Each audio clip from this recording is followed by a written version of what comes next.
बच्चों, good morning बच्चों। आज का जो हमारा वीडियो है वो ग्राफ ऑफ फंक्शन पे बेस्ड है। ये क्लास 11th में जो सेकंड चैप्टर है रिलेशन एंड फंक्शन, इसमें लास्ट में ग्राफ ऑफ साइंटिफिक फंक्शंस ये टॉपिक आता है। कुछ स्पेसिफिक फंक्शंस के ग्राफ के बारे में हम लोग पढ़ेंगे और इन फंक्शंस में constant function, modulus function, identity function, signum function, reciprocal function, polynomial function, greatest integer function and logarithmic function, ये सब फंक्शंस हैं जिनको हमको पढ़ना है। तो इन्हीं ग्राफ्स की स्टडी हम लोग आज के वीडियो में करेंगे। साथ ही साथ इनके डोमेन और रेंज क्या होंगे इसके बारे में भी हम लोग देखेंगे। तो सबसे पहले हम लोग स्टार्ट करते हैं कांस्टेंट फंक्शन से। तो कांस्टेंट फंक्शन क्या होता है बच्चों? कांस्टेंट फंक्शन को हम ऐसे डिफाइन करते हैं, f(x) = k, where k is some constant. तो अगर हमारा फंक्शन f(x) = k है तो इसको हम बोलते हैं कांस्टेंट फंक्शन है। क्यों कांस्टेंट फंक्शन है? क्योंकि फॉर और वैल्यू ऑफ x की चाहे जितनी भी वैल्यूज़ हों, सभी वैल्यूज़ के लिए हमें जो फंक्शन की इमेज मिलेगी वो कांस्टेंट मिलेगी, k मिलेगी। जैसे हमने ये मान लीजिए हमारा डोमेन है, इसमें x1, x2, x3, x4 and so on xn, ये मान लीजिए ढेर सारे वैल्यूज़ हैं, रियल वैल्यूज़ हैं, और ये हमारा को डोमेन है। तो अगर ये हमारा कांस्टेंट फंक्शन यहाँ से हम देखें तो मान लीजिए को डोमेन में कोई नंबर है k और भी बाकी नंबर्स होंगे, उनमें से एक नंबर k होगा। तो x1 की इमेज हमें k मिलेगी, x2 की इमेज k मिलेगी, x3 की इमेज k मिलेगी, x4 की इमेज k मिलेगी। जितने भी डोमेन में एलिमेंट्स हैं उन सभी की जो इमेज मिलेगी वो हमें k मिलेगी। तो इस टाइप का जो फंक्शन होता है इसको हम बोलते हैं कांस्टेंट फंक्शन।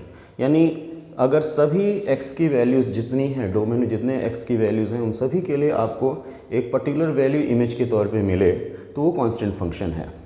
तो इसका हम ग्राफ पहले देखते हैं, ग्राफ इसका कैसा होगा। तो मान लीजिए हमारा ये x एक्सिस है, ये y एक्सिस है, ये ओरिजिन है, और हमने f(x) = k इसका ग्राफ देखना है।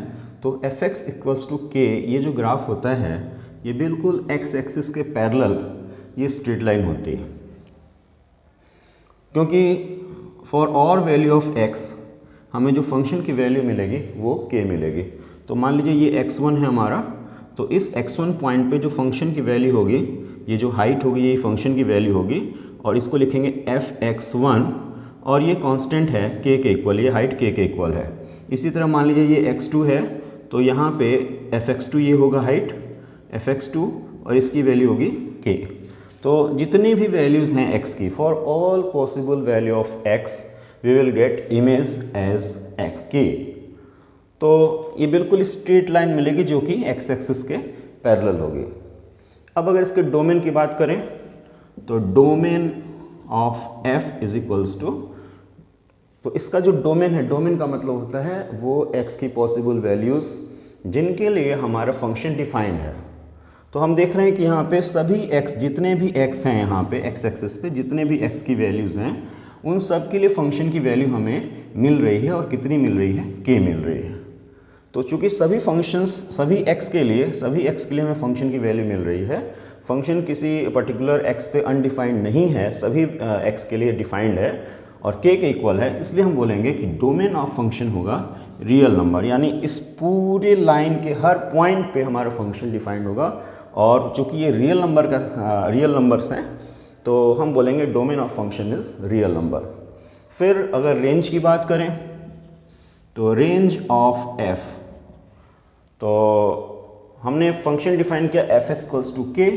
तो चूँकि सभी x की वैल्यूज़ के लिए for every value of x we are getting k as the image, तो रेंज इसका सिर्फ एक एलिमेंट होगा k, क्योंकि रेंज के बारे में हम कहते हैं कि set of images is range. तो अगर इसको हम ऐसे समझें तो देखिए यहाँ पे x1, x2, x3 ऐसे ढेर सारी वैल्यूज़ हैं, और इन सब की इमेज जो मिल रही है वो k मिल रही है। तो हम बोलेंगे जो इस फंक्शन का रेंज होगा वो k होगा, यानी सिंगल एलिमेंट होगा k। तो ये हमारा कांस्टेंट फंक्शन है। अब हम बात करते हैं मॉड्यूलस फंक्शन। मॉड्यूलस फंक्शन,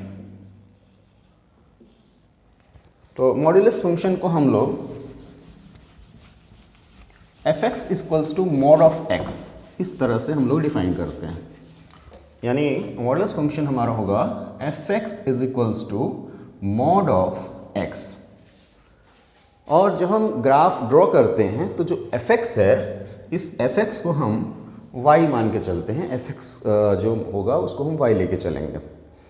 तो हम कह सकते हैं कि y is equals to mod of x, ये हमारा फंक्शन है। अब इसका ग्राफ कैसे होगा, तो यहाँ पे थोड़ा सा आपको समझना पड़ेगा कि x की जो वैल्यू है यहाँ पे ये पॉजिटिव हो सकती है या ज़ीरो हो सकती है, और x की जो वैल्यू है वो निगेटिव हो सकती है। क्योंकि हमें जो ये रियल वैल्यूड फंक्शन है, तो हमें x का जो वैल्यू लेना है वो रियल नंबर में लेना है। तो x की जो पॉसिबल वैल्यूज़ हैं वो 0 से बड़ी या उसके बराबर हो सकती है, या 0 से छोटी हो सकती है। अब अगर x की वैल्यू पॉजिटिव है, 0 से बड़ी है या उसके बराबर है, तो जो हमें y की जो वैल्यू मिलेगी इसके लिए जो वैल्यू मिलेगी ये होगा आपका सिंपली x। क्योंकि x अगर पॉजिटिव है, ये पॉजिटिव है, तो जैसे हमने कहा मॉड ऑफ 2, तो मॉड ऑफ 2 एग्जैक्टली 2 के इक्वल होगा। मॉड ऑफ 3, तो मॉड ऑफ 3 जो है वो 3 के इक्वल होगा। तो अगर पॉजिटिव वैल्यू मॉड में आ रही है तो वो सेम वैल्यू आपको दे देती है। तो y की जो वैल्यू है वो x होगी, सेम एग्जैक्टली x के इक्वल होगी जब x की वैल्यू 0 से बड़ी हो या 0 के बराबर हो। तो मॉड ऑफ x है, अगर ये पॉजिटिव है तो सीधे ये वैल्यू दे देगा x। अच्छा, सेकेंडली बात करें, अगर x लेस देन 0 है, फॉर एग्जांपल मान लीजिए x हमारा -2 है, तो मॉड ऑफ -2 की जब बात करेंगे तो ये वैल्यू देगा आपको सिंपली 2, यानी मॉड ऑफ -2 के इक्वल होगा। या इसको हम ऐसा भी लिख सकते हैं कि माइनस ऑफ -2, यानी यहाँ पे मॉड के अंदर जो वैल्यू लिखी हुई है उसको हम माइनस से मल्टीप्लाई कर देंगे तो मॉड की वैल्यू मिल जाएगी। क्योंकि मॉड की वैल्यू आपको 2 मिलेगी, तो 2 लेने के लिए आपको जो मॉडुलस के अंदर जो वैल्यू है उसमें माइनस से मल्टीप्लाई करना पड़ रहा है, यानी आपको minus of -2 that is equals to 2। तो अगर x की वैल्यू निगेटिव है तो वहाँ पे उसको मॉडुलस की उसकी जो वैल्यू होगी, यानी उसको पॉजिटिव बनाने के लिए आपको उस वैल्यू में माइनस से मल्टीप्लाई करना पड़ेगा। तो अगर हमारा x लेस देन 0 है तो y यानी मॉड ऑफ x जो होगा वो वैल्यू लेगा -x। क्योंकि y की वैल्यू मॉड ऑफ x है, ये हमेशा पॉजिटिव मिलेगी। x हमारा निगेटिव है, x लेस देन 0 है, इसका मतलब x निगेटिव है। x निगेटिव है और तो इसको पॉजिटिव बनाने के लिए आपको माइनस से मल्टीप्लाई करना पड़ेगा, यानी माइनस ऑफ x आपने किया, अब ये पॉजिटिव हो गया। तो ये हमारा फंक्शन इस तरह से डिफाइन है, इसको हम बोलते हैं मॉडुलस फंक्शन। यानी मॉडुलस फंक्शन को हम ऐसे लिखें y is equals to mod of x, या ऐसे लिखें, दोनों सेम है। अब अगर इसका ग्राफ हम ड्रॉ करें तो इसका जो ग्राफ मिलता है वो ऐसे मिलता है, ये x एक्सिस, ये x डैश, ये y और ये y डैश। ग्राफ इसका बच्चों ये मिलेगा ग्राफ ऐसे। तो इस ग्राफ को अगर देखें आप, इस ग्राफ को अगर देखें तो ये जो लाइन है ये y is equals to x को दिखा रही है, और ये जो लाइन है ये y is equals to -x को दिखा रही है। तो इस ग्राफ को देखने से क्लियर है कि अगर x की value greater than equal to 0 है, x की वैल्यू 0 से बड़ी या उसके बराबर है, तो ये ग्राफ होगा y is equals to x का, ये graph y is equals to x का है। और अगर x की वैल्यू लेस देन 0 है, ये यहाँ पे देखिए, अगर x की वैल्यू लेस देन 0 है तो y की वैल्यू -x मिलेगी, यानी इस ओरिजिन के इस साइड में, लेफ्ट साइड में हमको y is equals to -x का ग्राफ मिलेगा, और x इक्वल्स टू 0 पे फंक्शन की वैल्यू 0 रहेगी। तो इस तरह से ये हमारा मॉडुलस फंक्शन कहलाता है। आगे हम बात करते हैं सिग्नम फंक्शन की। Signum function,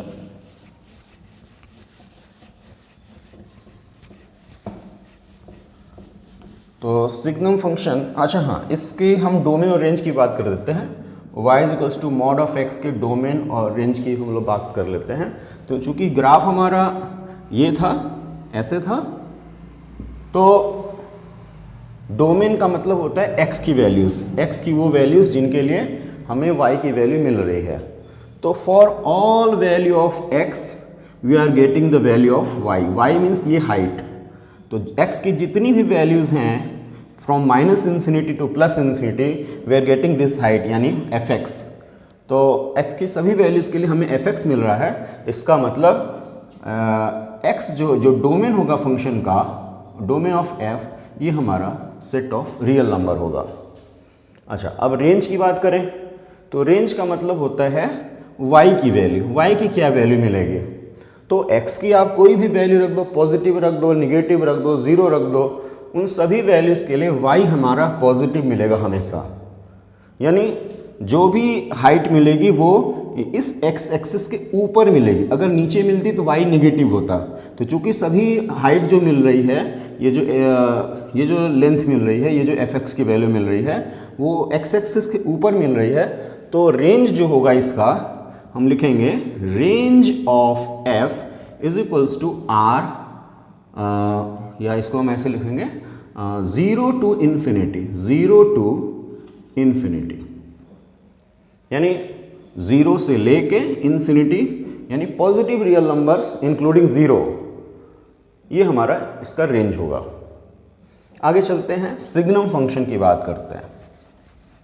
signum function, signum function हम डिफाइन करते हैं fx इज इक्वल्स टू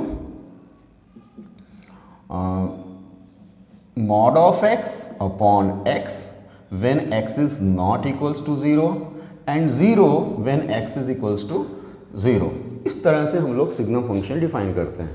यानी जो फंक्शन होगा उसकी वैल्यू हम ये तब लेंगे जबकि x 0 के बराबर नहीं है, यानी ग्रेटर देन 0 है, लेस देन 0 है, पॉजिटिव है, निगेटिव है, तो ये फंक्शन आपके काम आएगा। और अगर फंक्शन अगर x की वैल्यू 0 हो गई तो फंक्शन की वैल्यू हम लोग सीधे 0 ले लेंगे। अच्छा, अब इस फंक्शन का ग्राफ क्या होगा? तो इस फंक्शन को एक बार फिर से हम रीराइट करते हैं।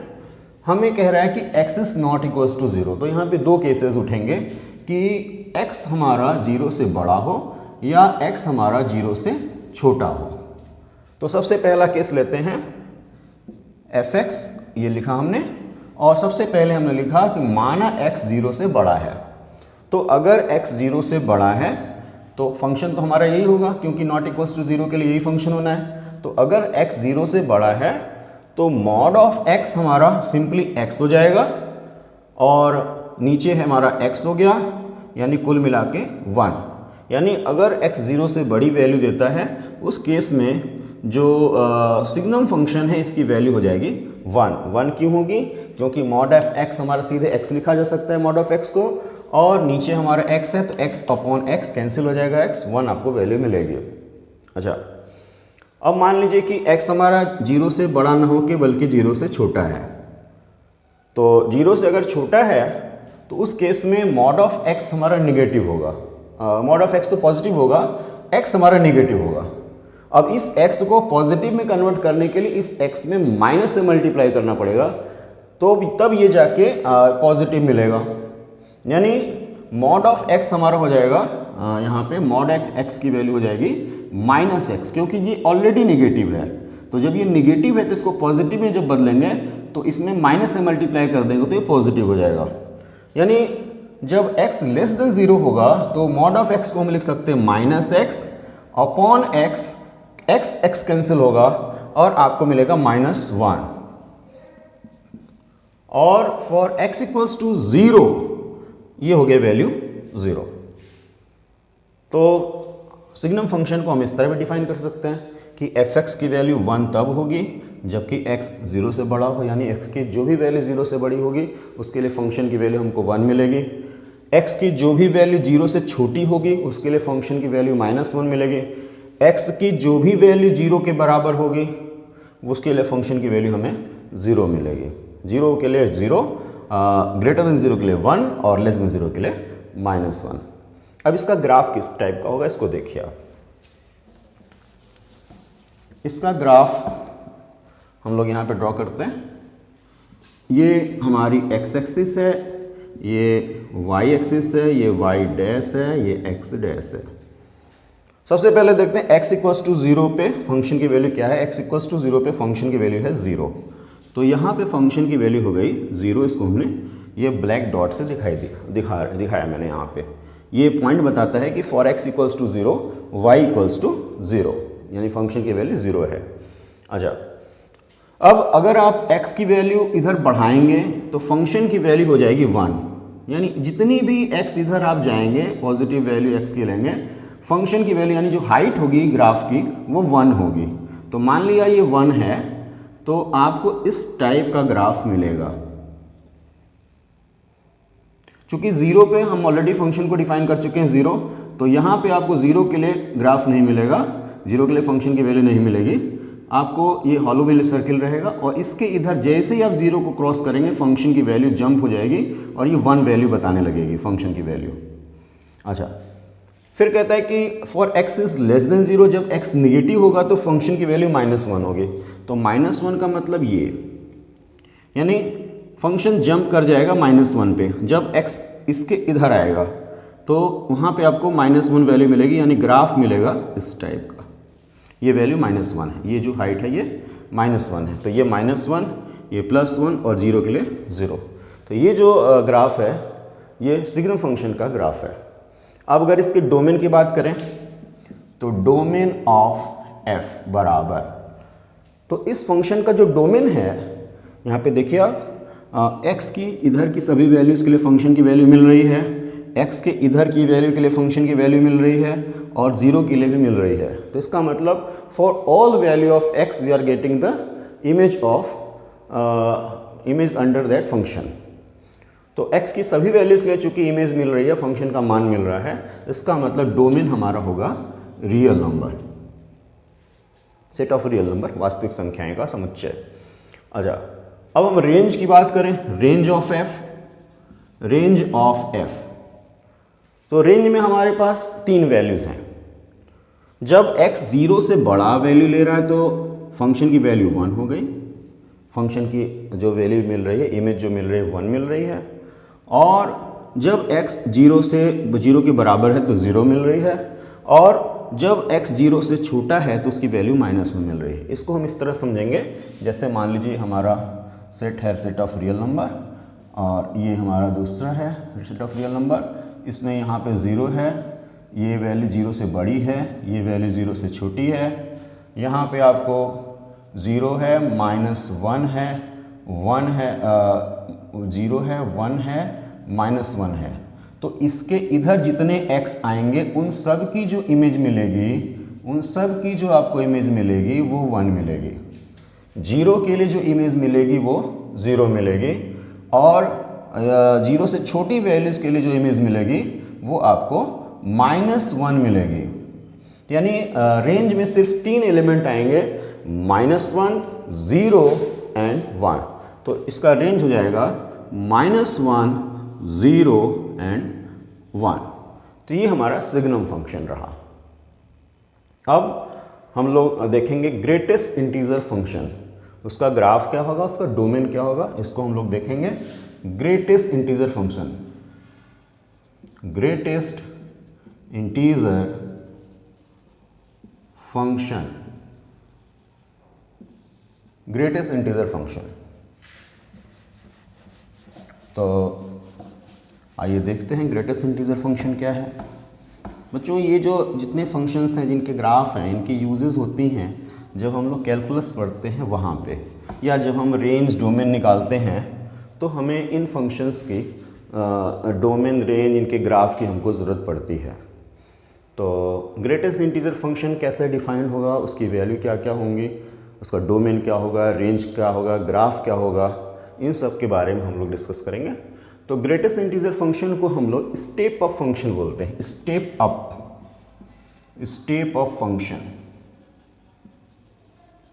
Step of function. तो ये फंक्शन है कैसे, कैसा डिफाइन करते हैं? तो ग्रेटेस्ट इंटीजर फंक्शन को हम लोग f x is equals to ये ग्रेटेस्ट इंटीजर फंक्शन एक्स ऐसे डिफाइन करते हैं। अब सवाल उठा कि ये जो सिंबल बना हुआ है इसका मतलब क्या है? तो इस सिंबल का मतलब है, this symbol implies greatest integer not greater than x. यानी सबसे बड़ा पूर्णांक जो कि x से बड़ा नहीं है। जैसे हमने कहा ऐसे हमने रखा 1.2, इसको ऐसे समझो आप, जैसे हमसे बोला गया कि फाइंड f ऑफ 1.2, तो f ऑफ 1.2 यानी 1.2 की इमेज पता करिए। तो 1.2 की जो इमेज होगी वो होगी f ऑफ 1.2। अगर कोई एलिमेंट है यहाँ पे 1.2, इसकी इमेज यहाँ पे होगी f ऑफ 1.2। तो 1.2 की इमेज की वैल्यू कितनी होगी इसको देखेंगे। तो f ऑफ 1.2 चूंकि fx हमें ऐसे डिफाइन किया हुआ है, तो f ऑफ 1.2 हो जाएगा ऐसे, ग्रेटेस्ट इंटीजर 1.2। अब इसका मतलब क्या हुआ? इसका मतलब हुआ greatest integer not greater than 1.2, यानी सबसे बड़ा इंटीजर जो कि 1.2 से बड़ा नहीं है। तो अगर हम रियल नंबर को रियल लाइन पे दिखाएं तो 0, 1, 2, 3, 4, इधर आपका -1, -2 ऐसे नंबर्स मिलेंगे। अच्छा, 1.2 आपको यहीं कहीं मिलेगा, 1.2 ये रहा। तो greatest integer not greater than 1.2, ऐसा पूर्णांक, ऐसा इंटीजर जो कि इस नंबर से बड़ा नहीं है, वो हुआ 1। तो हम बोलेंगे ग्रेटेस्ट इंटीजर 1.2 की जो वैल्यू हुई वो हुई 1। अगर मान लीजिए कोई इंटीजर यहाँ पे है, कोई नंबर यहाँ पे है और आपको इसका ग्रेटेस्ट इंटीजर फंक्शन पता करना है, जैसे 2.3 है, तो 2.3 ग्रेटेस्ट इंटीजर 2.3 का मतलब हुआ कि greatest integer not greater than 2.3। तो ऐसा नंबर जो कि 2.3 से बड़ा नहीं है, ऐसा इंटीजर जो कि 2.3 से बड़ा नहीं है, वो होगा 2। यानी greatest integer 2.3 is equals to 2। अगर मान लीजिए आपसे बोलता है कि -1.3 की वैल्यू बताइए, ग्रेटेस्ट इंटीजर -1.3 की वैल्यू बताइए, तो -1.3 आपको यहाँ पे मिलेगा -2 और -1 के बीच में, ये हो गया आपका -1.3 ये नंबर। अब आपको इसका ग्रेटेस्ट इंटीजर पता करना है, तो इसका मतलब हुआ greatest integer not greater than this, ये -1.3 इससे बड़ा सबसे बड़ा पूर्णांक आपको सेलेक्ट करना है, सबसे बड़ा इंटीजर आपको सेलेक्ट करना है जो कि इससे बड़ा ना हो, इससे बड़ा ना हो, वो इंटीजर है -2। Greatest integer not greater than this number is -2। तो हम लिखेंगे -1.3 इज इक्वल्स टू -2।